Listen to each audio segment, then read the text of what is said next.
দাঁড়ান, আস্তে করে বসুন।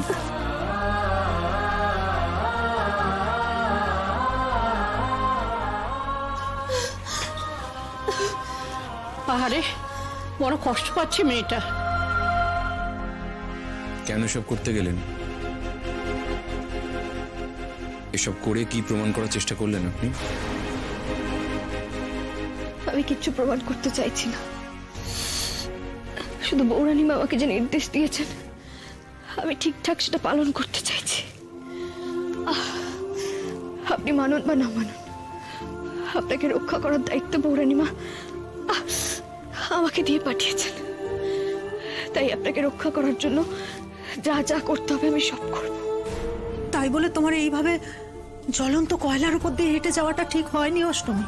তুমি চিন্তা করো না বড় মা, আমার কিচ্ছু হবে না। একটু পাই তো পড়েছে। এতদিন আমি এটুকু বুঝে গেছি যে বৌরানী শুধুমাত্র শিক্ষকতা করার জন্য আমাকে নবগ্রামে আনেননি, এর পেছনে আরো অন্য একটা কারণ আছে। তাই বৌরানী মা আমাকে দিয়ে যা করাবেন আমি তাই করব। আবার কেন বারবার বৌরানীর কথা বলছেন আপনি? দাদু ভাই, কি হচ্ছেটা কি? দেখছিস মেয়েটার এই পায়ের অবস্থা, তুই এর মধ্যে ঝগড়া করছিস? এই দেখো এত বকবক করছি, কারো তো খেয়ালই নেই কবিরাজ মশাইকে ডাকার কথা। দাঁড়ান মা, আমি এক্ষুনি বলরামকে বলছি কবিরাজ মশাইকে ডেকে পাঠাতে। ঠিক আছে? বলরাম, বলরাম, হ্যাঁ এই তো। এক্ষুনি যা তো, কবিরাজ মশাইকে ডেকে নিয়ে আয়। হ্যাঁ এক্ষুনি যাচ্ছি আমি। কই কই দেখি দেখি কি হয়েছে, দেখি একটু।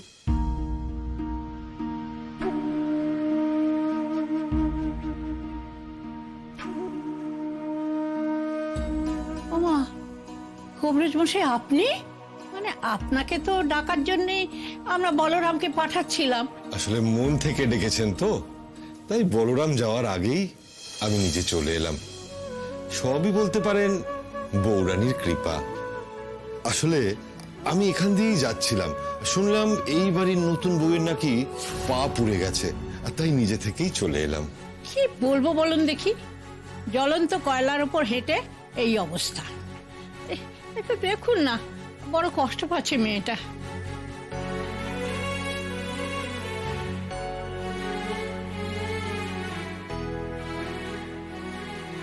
আগুনকেও ভয় পাস না রে মা। যে মেয়ে আগুনকে ভয় পায় না সে তো যে সে মেয়ে নয়। বাবা আয়ুষ্মান, তোমার স্ত্রী বড় লক্ষ্মীমন্ত মেয়ে। না, হতে পারে না, কিছুতেই হতে পারে না। ওই মেয়ে বারবার সবেতে জিতে যাবে, এটা হতে পারে না। আয়ুষ্মানকে যেভাবেই হোক ওই মেয়ের থেকে দূরে সরিয়ে রাখতে হবে। অষ্টমীকে এবাড়ির বড় বউ আমি কিছুতেই হতে দেব না। পারবি না।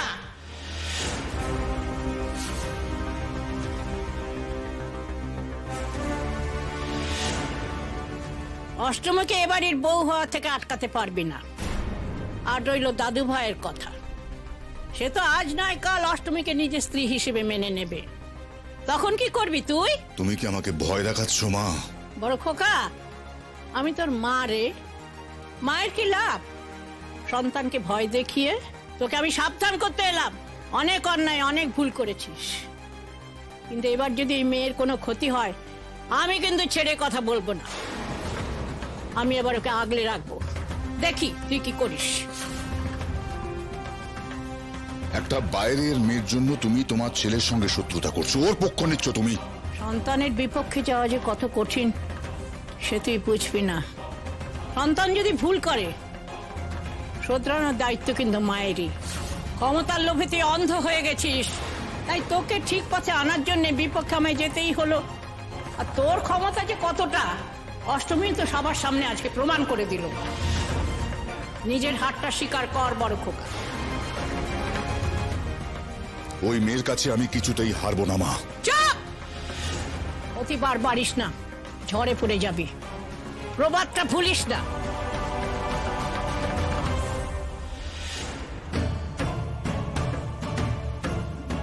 তুমি যাই বলো মা, শেষ পর্যন্ত জিতবো তো আমি। কি হলো ঠাকুর? আপনি তো কথা দিয়েছিলেন যে আমার আর আয়ুষের বিয়ে হবে, তাহলে তাহলে এটা কি হলো ঠাকুর?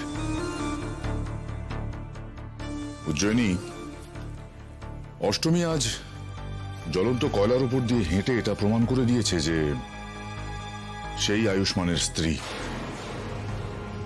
বাহ ঠাকুর বাহ, তার মানে তুমিও এটা মেনে নিলে। তাহলে তো আমাদের আর কিছু বলারই থাকে না। নন্দিতা, উজ্জয়িনী, তোমরা ব্যাগ গোছাও, চলো আমরা ফিরে যাই। না না না, এভাবে এভাবে এখান থেকে চলে গেলে কি করে হবে বলো তো? ঠাকুর ঠাকুর তো কথা দিয়েছিলেন যে আমার আর আয়ুষের বিয়ে হবে, তাই না ঠাকুর? তাহলে তাহলে এরকমটা কেন হচ্ছে? তাহলে কি এই বাড়িতে আপনার বক্তব্যটা অস্বীকার করা হলো ঠাকুর? কিন্তু আপনি যে আমাকে কথা দিয়েছিলেন, সেই কথা কি তাহলে রাখা হবে না? হবে, রাখা হবে। আমি আমি জানতাম আপনি আপনি কথার খেলাফ করবেন না ঠাকুর, কিন্তু কিন্তু কবে হবে, কি করে হবে, আমি তো কিছুই বুঝতে পারছি না। দেখো জয়িনী, এখন আমার মায়ের নজর আমার উপর আছে, কাজেই সরাসরি আমি কিছুই করতে পারবো না। যা করার তোমাকেই করতে হবে। তাছাড়া যুদ্ধটা তোমার।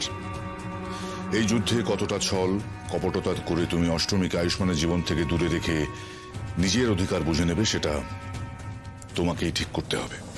তবে মনে রেখো, আমি তোমার পাশেই আছি। এই রে, আমি একা কি করব, কিভাবে করব?